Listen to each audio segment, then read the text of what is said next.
background of what we are going to be doing for the training. First and foremost, today we'll be starting an introduction to what statistics and other different type of variables, basic introduction to statistics. So after which, if we are able to finish that today, good. But if not, then tomorrow we'll conclude that. Then Okay, next sir. tomorrow, then after today too, I will send a link to you and on the group so that you guys can download the SPSS software we are going to be using. So you download the software, then I will equally that tomorrow. Then we'll do uh, how you will choose the right statistics. There are different type of statistics here: ANOVA, chi-square, t-test, regression, correlation. So at what determine what kind of statistic you will choose or you're going to use. So we'll look at that tomorrow. Then Okay. that same tomorrow, then we'll take a tour of the software to just to know the different aspect of the software, how to use it, how to bring in your data and all of that. Then after then, probably that Thursday or Friday, then we'll continue with the analysis proper. Start looking at different data, how to use the software to analyze your different data set, how to also acquire different data set and analyze. Then once we are able, the main foundation for this training is going to be the first 2 days, today and tomorrow, because if you don't understand certain things that we're going to be talking about today, then when we move straight into the analysis proper, you may have uh, start having certain problem because you won't know um what software or what statistic you are supposed to use, what variable you are dealing with. Is even knowing the kind of variable you are dealing with that will enable you to be able to uh, know the right statistic that you are supposed to use. So basically, that's that. So I'm going to share my screen now. Okay. Then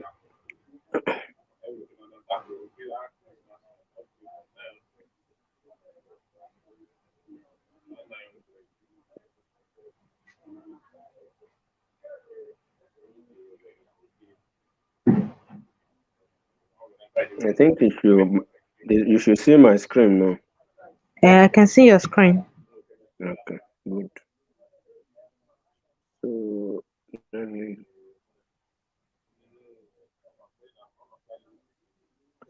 All right. So at any point in time, there's any aspect that is not clear to you, you can just stop me and let me Okay, know. sir. So basically, we are going to look at introduction to statistics. So now, uh, when you hear statistics, what comes to your mind is that statistics is the practice or science of collecting. I want you to be. I'm going to also send this slide to you when I'm to the group when I'm through. So Okay. the statistic is the practice. I want you to note that word practice or science. So meaning that it can be a science, then it could also be a practice of.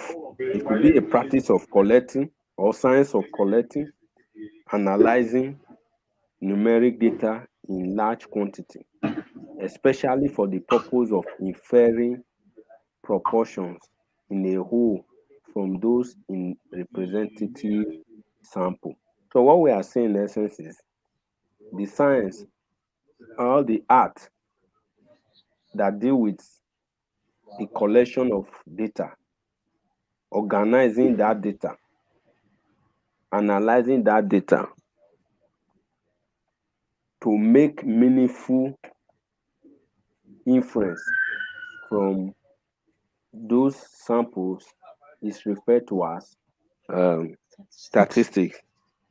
Now, the second aspect that I want you to get is the second part, which talks about that is actually has to do with you must make sure that the sample you are analyzing is representative of your is representative of the whole. Now, what I'm saying in essence is this: assuming you have uh, you want to do a study, let's say you want to do a study in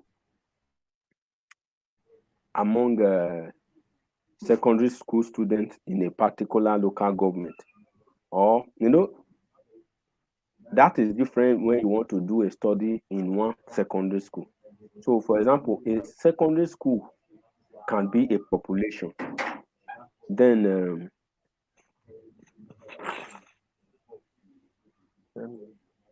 then equally, a local all the secondary schools in a local government can also be a population. So, for you to get the outcome you need, you must make sure that you collect a representative sampling for you to have a better outcome. Now, that is statistics. Then, when we talk about statistical analysis, it means investigating the art of investigating trends, patterns, and relationship using quantitative data. I will say that again. Statistical analysis is actually the art of investigating trends. You have a whole lot of data. Then you want to check certain trends. You want to check, for example, does age have impact on certain parameter? Does uh, sex have um, if impact on a particular parameter? Those are trends. Then patterns too. For example, let's say we are looking at a particular thing during rainy. We are trying to check, let's say, growth of a particular plant during rain season and dry season. You know, you want to check the pattern. How many uh, length? For example, let's say you plant a particular tree during the dry season. Then after 3 months, you measure the number of leaves that it has produced. You check the the height. Then you check the length and all of that. Then during dry season, the rainy season rather, you did the same thing. Then you are trying to check the pattern. Then another thing, you want to check relationship. For example, does does urban area influence mosquito prevalence? Does rural those that dwell in rural area do that also have influence? Does it have relationship to the prevalence of malaria in that particular in a particular location? Those are you are trying to check the relationship. Now, the next term we want to look at is data analysis. We talked about statistical analysis, then we are talking about data analysis. Now, I want you to be noting these different terms. We've spoken about what statistics is. We are talking about statistical analysis now, which means investigative trend, pattern, and relationship using quantitative data. Then, when we talk about data analysis, is the process of inspecting, cleaning, transforming, and modeling data with the goal of discovering useful information, informing conclusions, and supporting decision making. This is a very, very large definition. So, meaning that when you look at data, for example, you have pools of data set, then you want to check um, if there is a particular pattern, then when you are inspecting that particular data set, you are doing data analysis. Then another thing, there are some people that their major job is to just clean data. Now, usually when you go to the field to collect your data, or probably people collect data for you, what happens is that there might be some things in the data that will make that data not analyzable. So you have to clean the data. For example, you remove the missing data, you remove certain aspect of the data that may not influence, that may negatively impact the outcome of the data. Now you check, for example, let's say someone wanted to write 20, then the person mistakenly writes 220, that value alone will invalidate every other value in that data set. So you need to clean that data. Then the next one is transforming your data. Now, to transform your data means for you to convert your data into a form that you can analyze. For example, there are some kind of analysis you want to do that if they are in if they are alphabetic data, if they are alphabetic data, when I say alphabetic data, I'm talking about data that have to do with alphabet. For example, your male, your female, your urban, your for example, where do you stay? Where do you live? What is your occupation? What is your educational status? Those are alphabetic data, data that you have to write, use alphabet to write. They are referred to alphabetic data. Now, transforming that alphabetic data, now there are some analysis you have to do that you need to transform the alphabetic data into numeric data. Now, for example, if you want to do uh, logistic regression or regression, for example, basically, if your data is alphabetic, you will not be able to um, you will not be able to the software is designed in a way that it will not accept the alphabetic data because it's not designed to analyze alphabetic data. So you have to convert that alphabetic data into uh, numeric data. Then another one to kind of transformation is which is very common. I know you must have seen this either um, in publication paper or even during your project if you are during your final year or so, that usually, especially if your study have to involve age, you see that your supervisor will tell you to divide the data into age group. No, the then when you divide your data into age group, and what you need to for you to convert, when you ask anybody what is your age, the person will just tell you I'm 22, I'm 24, I'm 48, I'm this. Then you need to group those data, those different age group, those different age rather into age group. So the art of grouping your age into age group is referred to as data transformation. So you are transforming that data into different age groups. Then that's where you will now have, so those that fall between 20 to 30, between 31 to 40, between 41 to 50, between 51 to 60. And then, are you following? I'm, I'm following, sir. Okay. Now the next one is modeling data.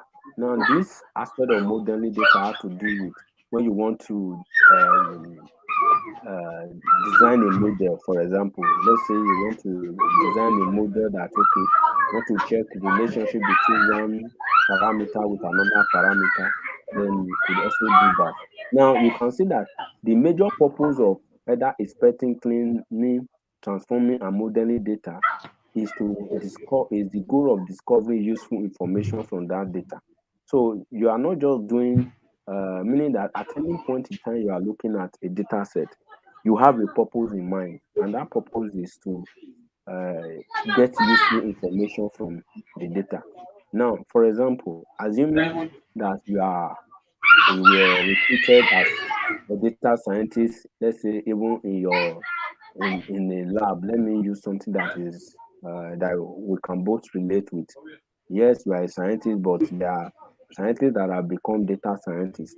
Let's say in a very busy lab, let me use Scene Lab, for example, or Cleaner Lancet, all those big labs. They've employed you as a data scientist for their lab. Now, there are certain things they will want to get from you. They want to check. Uh,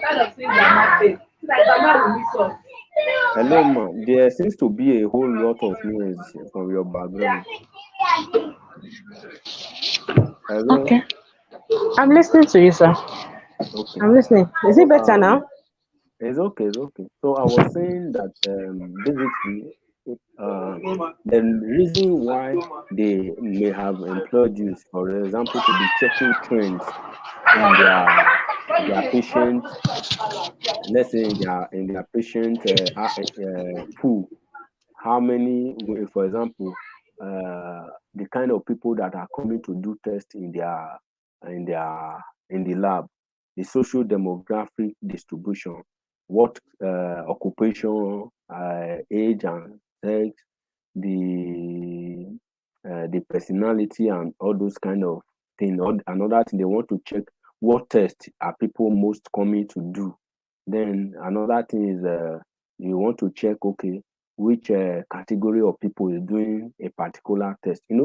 This way, and another thing they want to check too, what test, where are you people getting the highest amount of uh, funding, where are you getting the highest Yes, number of amount of customers, samples. samples, customers from. So these are things that a data scientist can do. You look through the data, you relate them, then you'll be able to draw useful information. You cannot tell them, okay, in the last 6 years, the last 7 years, we had 20,000 sample patients, and out of these 20,000 patients, 58% were male, then 42 were female, assuming, but it can be the reverse.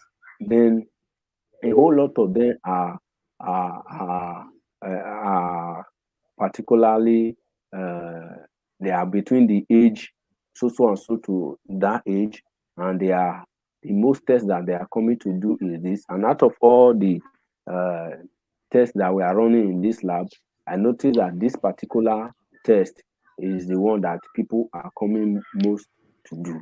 Then another thing you can also do, for example, want to check, and based on that, it will help the management to make decision. If, for example, the highest test they are coming to do, let's say, is EU creatinine, for example, it means that the supply or the supply chain of the arm of this now we now have a kind of a flow to every other aspect. Then it means that your reagents for EU and creatinine have to make sure that they are on ground. Then another thing, maybe particularly, okay, you notice that a particular set of reagents are always expiring in your store. Then you may want to now investigate. Is it that people are not coming so much for this test? Then if people are not coming so much for this test, then what will you do? Then based on your recommendation, they can reduce the number of um, that reagent that they are buying. I'm trying to just bring that into play. Now, the main purpose of actually doing any data analysis is to help the management or help the a researcher to make an informed decision. Is that okay? Yes, sir. Okay. Then the next thing is we the measurement obtained in the research study are called the data. So any measurement, whether you give questionnaire to people to fill, you are collecting data. Whether you do the laboratory test in your lab, you are collecting data. Whether you hold a meeting, a focus discussion, or an interview with with the people, you are collecting data. So then the question is, why do we collect data? So the goal of statistics is to help researchers to organize and interpret the data. So the reason why we collect data is to make sure that we are able to make an informed decision based on the outcome of the data we have. Now, basically, we have two types of statistics. We have the theoretical statistics, which have to do with the mathematical, which is also referred to as the mathematical statistics. There are some people that are doing statistics in school. Now, that aspect where you deal with theory, you deal with principles, you deal with different derivations. That aspect is the theoretical statistics. Why we have the applied statistics. Then under the applied statistics, we have two types. We have the inferential statistics, then we have the descriptive statistics. Now, from the word applied, meaning that you are applying what you have learned to a real life or you are applying them. It's just like pure and applied chemistry. When you hear pure chemistry, that's basically dealing with the theory, the principles, and the rest. But when you hear applied chemistry, for example, you are dealing with the application of that chemistry in solving problems. So when you hear applied statistics, we are talking about applying statistics to solve particular problems. And under that, we have the one that have to do with this to describe. For example, when you organize your data, you describe your data. But when you are describing your data without actually checking relationship. For example, you want to check how many male, how many female, how many what is the mean value of whatever you have analyzed. Let's say the creatinine, urea, or whatsoever, the electrolytes, the total cholesterol, the lipid. You are just wanting to know what is the mean, what is the average, what is the range, what is the maximum value, what is the minimum value, what is the mean value. Those are descriptive. You are just describing the data when you are presenting those ones. But when you now begin to check, okay, the value of let's say the cholesterol level of males, is it greater than those of female? You are no longer talking about descriptive stats. You are not talking about inference. You are trying to make an inference, trying to test hypothesis. You are trying to draw conclusions. You are trying to look at your data to know the what you can the outcome that you can generate based on that data. So that aspect is what we refer to as uh, is what we refer to as inferential statistics.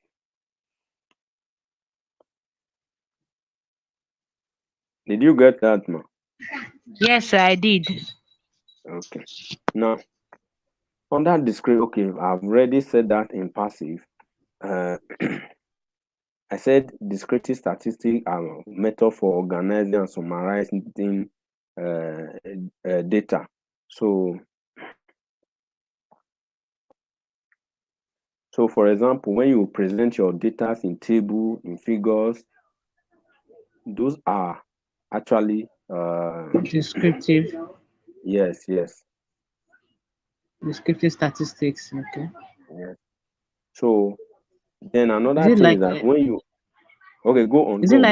like pictogram and Yeah, graphical this histogram, present? graphical Okay. representation, or tables. When Okay, you sir. present your value in your data, you are for example, checking the mean, the median, the mode, the frequency, the percentages. Those are descriptive. Are you with me? I'm Without with you. without attributing any statistical test. You are just trying to check what is the mean, what is the median, what is the standard deviation, what is the frequency, what is the number percentage of male and percentage of female, what is the percentage of those that live in urban and those that live in rural. Those are descriptives. But when now you are trying to use when you are not trying to make decisions, conclusions, influence based on the outcomes of the data, then we are now looking at influential. Now, I said now when you typically take a sample, let's say from a whole population. Let's say, like example I gave, you want to do check the um, you want to check what is the IQ level of students that live in the urban and those that live in the rural area, secondary school students. So what you want to do, for example, you can't study all the rural and all the urban secondary schools in Nigeria, or let's say even in your state, let's say Enugu State, for example. What you have to do is to calculate sample size, to determine sample size. You have to know, okay, there are um, let's say there are 1,200 secondary schools in in Enugu State. And out of that 1,500, let's say 700 are in the let's say 1,000 in the urban area, then 500 are in the rural area. Then based on those numbers, then you will now say, okay, how many local government do you have in Enugu State? Let's say, I'm not sure, let's say 20, for example. So each of these schools, we have three, we have, let's say we have out of this local government, we are going to take two schools from the urban and two from the rural. Then after you've done that, you cannot still examine all the students in that school. Then you have to, okay, this school have 5,000 students. Out of that 5,000 students, so I will sample like 500. So after you've done that, you will now collect, administer questionnaire to them, also get them to a test. So after you have tested them, make sure that, okay, for you to make sure that there is no bias, meaning that you have to check the same number of teacher teaching them must be have the same qualification. They must have the same access to those in the urban now have the same access to same teaching. Then those in rural must also have the same access to the kind of teaching too. Then you Teaching. now subject them to the yes, you now subject them to the to the test, the IQ Yes. test. Then after which you collect your data. After you collected your data, then you now do analysis on them. Let's say at the end, after you collected your data, your analysis shows that out of the out of okay, all the students from the Both urban urban area, yes, and the rural urban area. areas. Let's say the IQ test, their score was 78. Let's say those from the rural area, their score was, let's say, 60. So now because your sample was representative for both urban and rural, then you can conclusively say that you can now make influence from the sample now that you've done to the general population. Now, what is the influence you are going to be making now? Your sample is what you did to be able to get the IQ test, but because it's the whole population you are studying, you are not able to study the whole population. Then you Nation. cannot make influence by saying that, okay, based on my result, that the IQ of students in the urban, you will not mention the schools now, say so and so secondary school. No, you will not be making influence to the whole population. You now say based Okay. on the analysis or the test that you did, that the IQ test of urban student in Enugu State was statistically higher than those from the rural area. Then you Oh put the yeah. percentages across to them. So I don't know if you get that I'm following you, information sir. there. So I'm when we following are you, sir. talking about influential statistics, yes, is for you to make influence, to draw influence from the population. Now we have the next thing that we want to talk about is variable. Very those. So when we talk about variable, so when we talk about variables. Now, a variable is a characteristic or condition that can change or take on different value. I don't know, did you get that? I'm following, sir. You say variables a Okay. characteristic or condition that can change or take on different So what? values, Abi? Yes, yes, they can take on different value or different condition, or there are conditions rather that can change or take on different value. For example, Okay. the cholesterol level can change. Yes. Are you with me?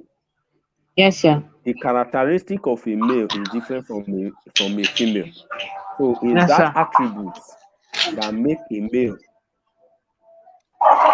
Then there's a different attribute that make a female. Are you with me? Then Yes, sir. cholesterol is also a variable because it can change. Malaria Yes, sir. status of an individual Can is also change. a variable because it can change. Change. So any characteristics or condition that can change can be a variable. So most research begin with general question about the relationship between two variables for a specific group of individuals. Now I want you to note this. Now, when you are designing a study or a research, what you usually do is to ask questions, questions, and for you to be able to articulate your research, you must identify what your variables are. And one of the way through which you do this is to know what are the things that you are going to be measuring. So once you have identified what you are going to be measuring, then you can now check. Your research question is actually checking the relationship between the different variables you are checking. Is that okay? Yes, sir. Okay. Now, when we talk about population, population is the entire group of individual or the entire group of a particular thing you want to measure. So, just like I said, the whole student can be a population. The whole pregnant women can be a population. Population. All the malaria infected people can be population. Yeah, population. All the people that live in the urban area can be a population. All the people that live in the rural area can also be a Be a population. population. Now, for example, just like I said earlier, let's say a researcher wants to investigate the relationship between class size, a class, the size, which now you notice something now. Even when you are making your statement, you can even know what your variables will be. For example, a researcher may be interested in relationship between class size, which is the first variable, and academic performance, which is the second variable, for a Variable. population of third grade students. Now, the population is third grade students. Now, the variables you want to measure is class size and academic performance. So, you identify what your population is, which is the third grade students. Then the next one is for you to now know what are the variables we are going to be measuring. You check the class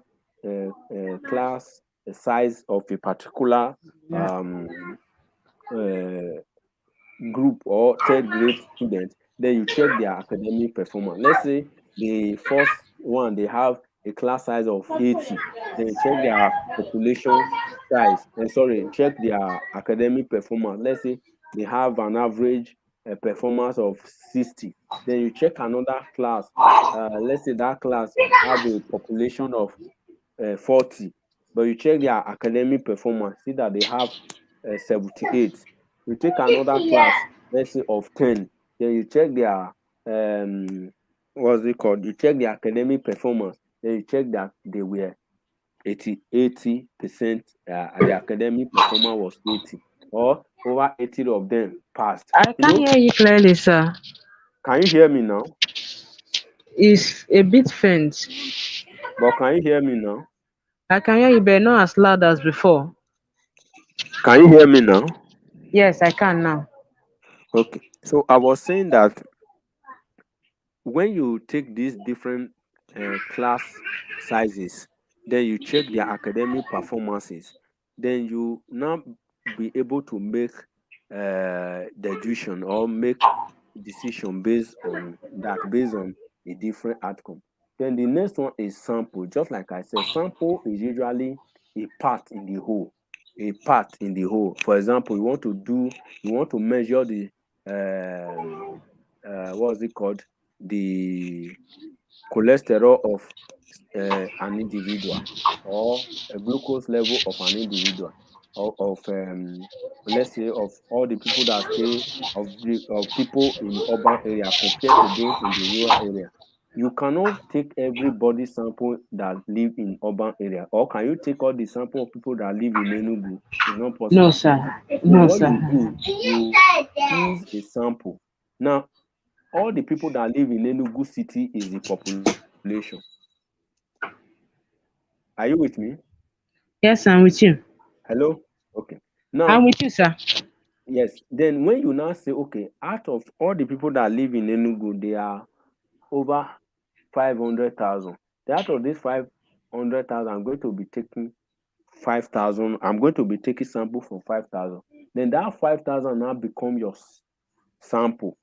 And that sample simply mean a part in the whole. The whole is all the Enugu town, but the Yes. sample is just 500. Let's say those that live in Ubani Road, those that live in New Heaven Road, those that live in different, all the different. I'm just using, at least those are some of the places I know in Enugu, just like that, or Bank Road. Those are the urban settings.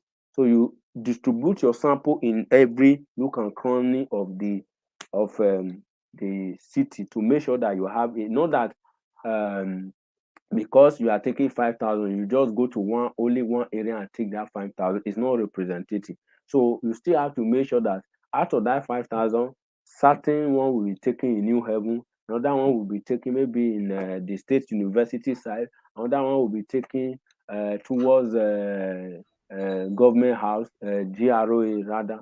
Then another one will be taken maybe towards the different aspect, the different divisions of the urban setting. So you do it like that. So the reason why you do that is because you cannot actually study the whole sample. And the reason why you can't study the whole sample is because it's not convenient. Then the next one is that the cost, the resources that you're going to require to do that is going to be enormous, and which I know that it may not be possible. Then Yes. now, this is a graphical representation of all what I have been talking about. This is population. The population is all of the individuals of interest. Then the sample is selected from the population. Then the sample now is the individual selected to participate in the research study. Are you seeing the flow now? Yes, I Then am. the result from the sample are generalized to the population. That is the flow. So this is the whole people that are eligible for this study. But because we are not able to study this whole population, then the sample, we select this sample from the population. Then this sample is the individual that we have selected to participate in the research study. Then after you have finished your analysis, you will now make your generalization. You now generalize the result from this sample back to the population. So you can see it's a complete cycle. Now, Yes. variable, as we said, we have two different types of variable. We have qualitative, then we have quantitative. From the word from the word qualitative, um, qualitative simply means something that is not a number, that is either Is uh, present or present absent, or Abi? absent, yes, or for example, male or female, something that you can that is not, that you cannot measure with a scale.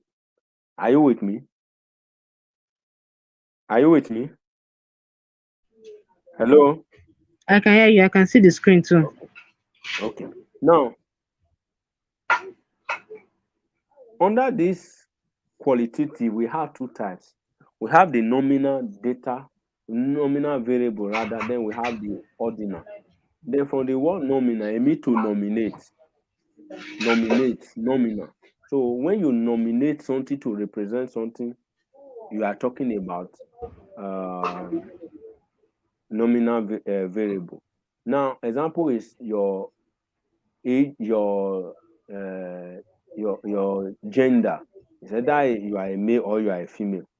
Are you with me? Yes, sir. Then it's either a yes or a no. It's either present or absent. Are you with me? Yes, It's I am. either yes, high or low. Now that is nominal. Then when we come to ordinal from the word order, meaning that this one there is hierarchy. Hot, warm, cold, high, medium, low. Are you with me? I am. Yes. Then the next one is let's say agree, strongly agree, disagree, strongly disagree. So those are in order. Then the next one is quant- quantitative variable. When you say quantitative variable, it means it's something that you can measure with. Yes. Then under that, we have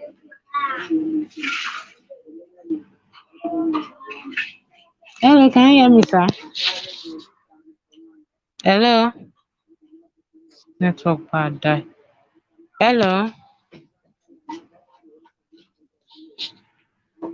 Hello, can you hear me? Look, I'll beat you.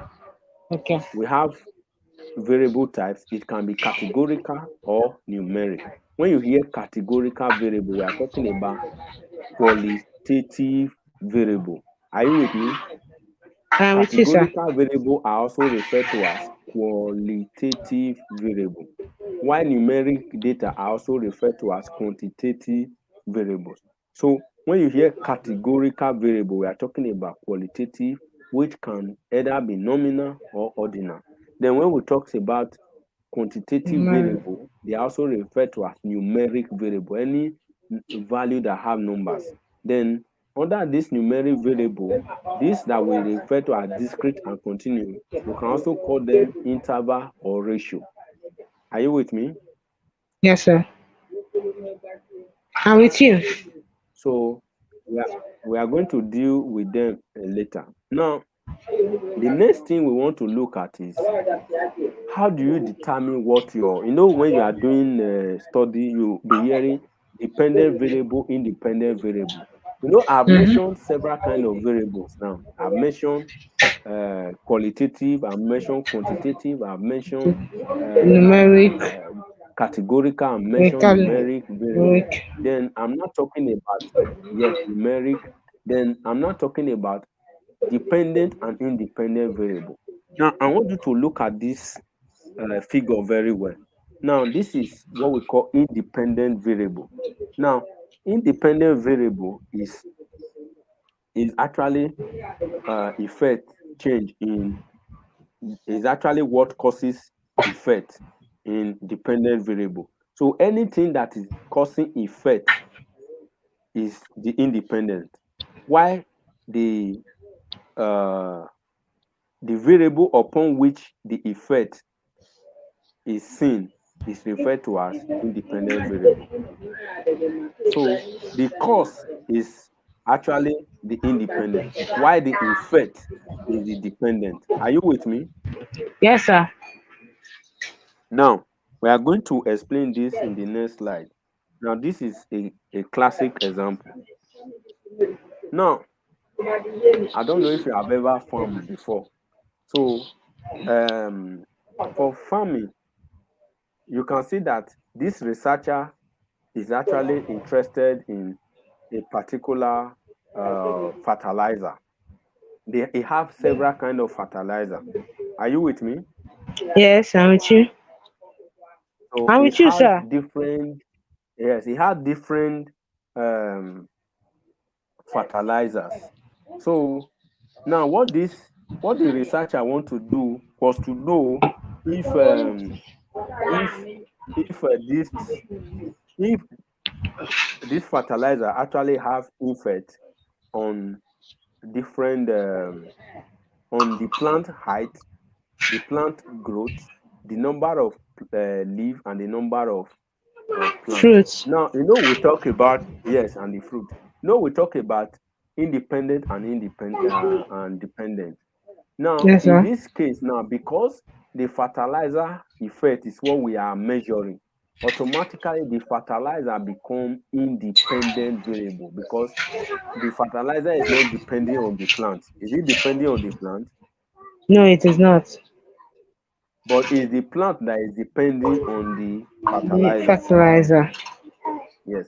So in this case, the fertilizer is the independent variable, while the plant growth, the number of leaf, and the number of fruit are the dependent variable. Is that Does that make sense? Yes, it makes sense.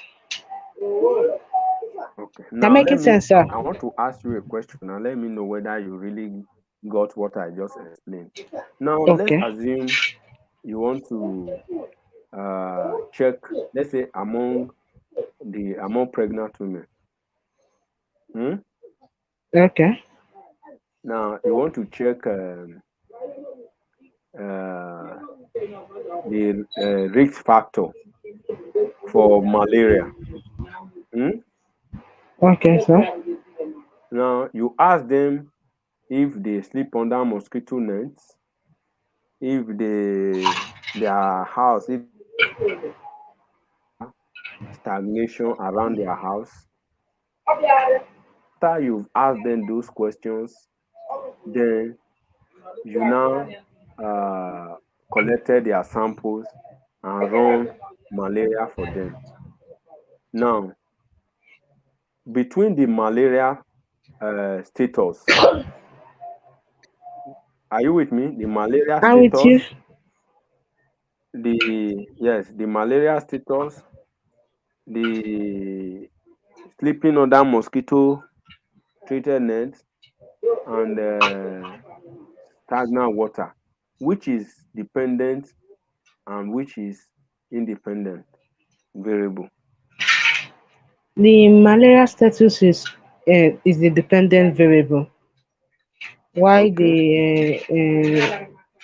the malaria status is dependent variable? Why sleeping under malaria under mosquito nets Mm-hmm. is the independent variable. Okay. Also, the What about stagnant water? stagnant water is also the independent variable. Yes. Yes. Okay. Hello. I'm listening. I'm listening, sir. Hello. I'm listening to you, Can you sir. hear me? I can hear you clearly. Yeah, I was asking stagnant water is what type of variable? Okay, I said stagnant water is the independent variable, while the malaria Yeah. status is the dependent variable. Sleeping under mosquito net is the Mm. independent variable also. You are very, very correct. So because the malaria status is dependent on whether you expose yourself to mosquito. Mosquito. And one of the Mm, way which you can expose yourself to a mosquito is when you have stagnant water or maybe when you don't sleep under mosquito mosquito net.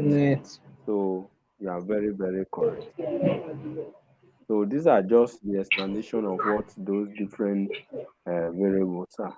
So I think because of time, we'll end this one here for today. Then we'll Okay. Okay, continue sir. tomorrow. Yeah, God's will. So Okay. any No, question so sir. far? No, sir. No, sir. No Okay, question so far. You okay. will send the recording on All the right. group. This, okay. Thank you. And I will send the link. Is actually Oh, we are I'm linking. broadcasting it on a secure YouTube channel, so you can always go back there and watch it. Okay, sir. Okay. Okay. Thank you, sir. Hello. I can hear you. Thank you. All right. Thank you. Good night. You're welcome, Yeah. sir. Good night, and Good night. God bless you. God bless you too, sir.